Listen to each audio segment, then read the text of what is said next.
So hurry up. Okay, perfect. The transaction has been confirmed. So we go again here. Total supply. I click on it. Total supply doesn't change. Let's double check this actually here on Ropeston. So we still have the 1000 MTK token. This didn't change. Let me click on here again just to make sure. So you see it's nothing fishy going on. Then we here on the token, click again on here. As you can see, we still have the total supply of 1000 MTK token. Now let's go back here to my balance. I'm just going to delete this, copy it, so you can see there is nothing, no tricks on my side here. I go back here to balance off. Remember, currently we have the 2000 MTK because the 1000 mint and the 1000 extra token that we added here to our balance. And now I enter my address here again and I click on balance off, and now you can see we have all of a sudden 12,000 MTK token, and it's still not showing on here. So even though there is a total supply of only 1000 MTK token, you can definitely see we now hold 12,000 token of this token. And again, this is extreme. This is even more dangerous, this function, the mint without transfer function, because you would not see. So this function can be called at any time, right? If I just add this here to my balance, for example, we're now going to use this function here. I comment this out. So when we just deploy the contract just like this with the balances function here, then somebody could actually find out easily, like by clicking around, because you can see who was the deployer. I'm click here on the smart contract, so that's 0xA. We can see this is the contract creator, and if somebody will click on it, he would now see that we hold actually, where is it? The 12,000 tokens. So actually, where is it? Here is my contract, my token, contract.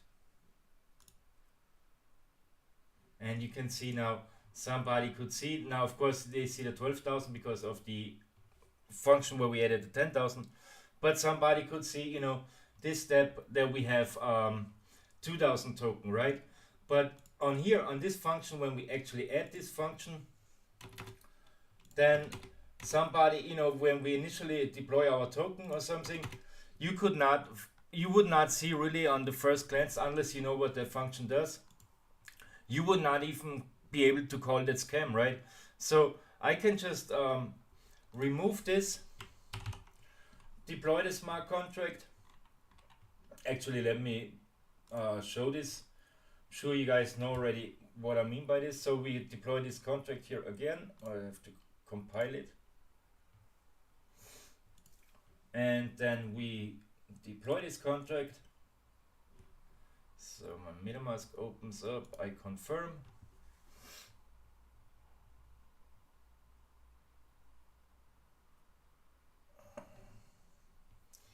So we have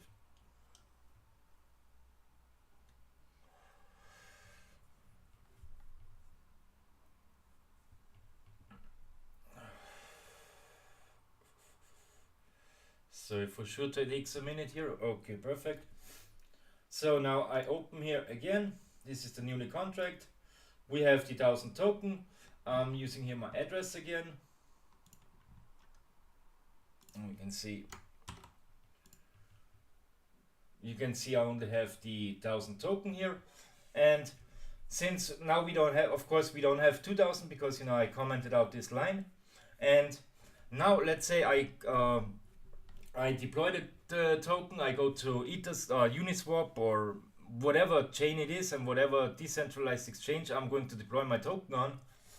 Nobody would actually be able to see something fishy on here because you don't see, you know, extra balances or anything. I create the token, everybody's trading the token, everybody's happy, everybody's making money. Then since I'm the message, so the contract owner, I can just go here and I can actually simply rug pull everybody by just calling this function. Again, I have to call this function with the address and the amount. So I'm using here again 10,000. 1, 2, 3, 4, 5, 6, 7, 8, 9, 10, 11, 12, 14, 15, 16, 17, 18 zeros. And everybody's trading. Everybody looks at the token distribution. It thinks it's really even. Now I'm the evil, I do my evil thing. Mint this new token. And then I can actually really rug pull all of the... I can rug pull the whole project just by using this mint without transfer function. And then this is how I scam everybody. This happens quite a lot. And the reason why this happens is because when Etherscan updates, Etherscan relies on transfer of emitting transfers, events, and then they update their the Etherscan information up here.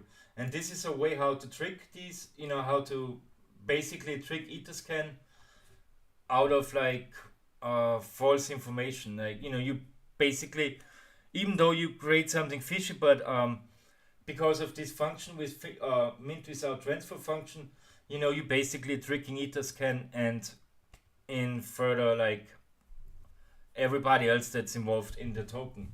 So this is really, really bad.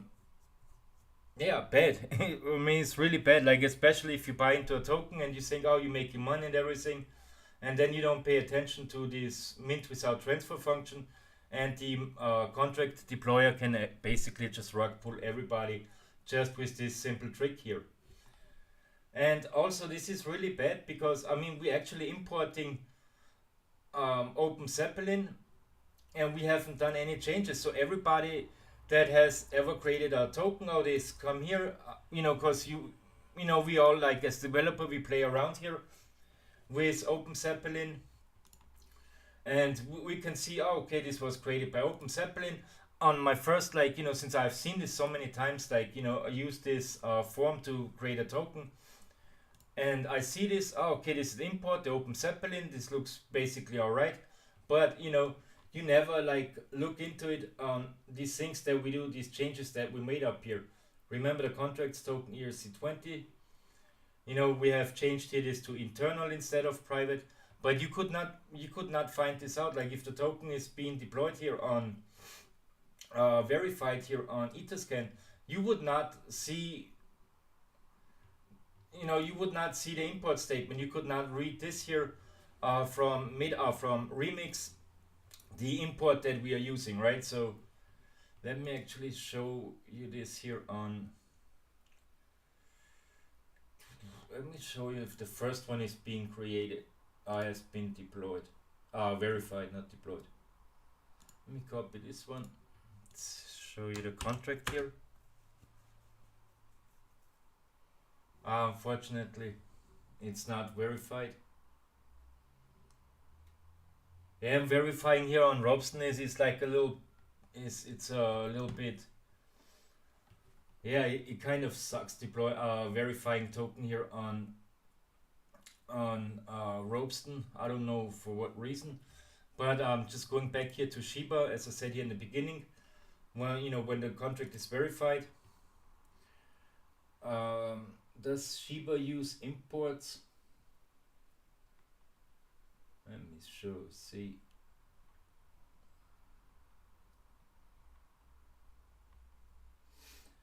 Yeah, Shiba Inu doesn't actually use any imports.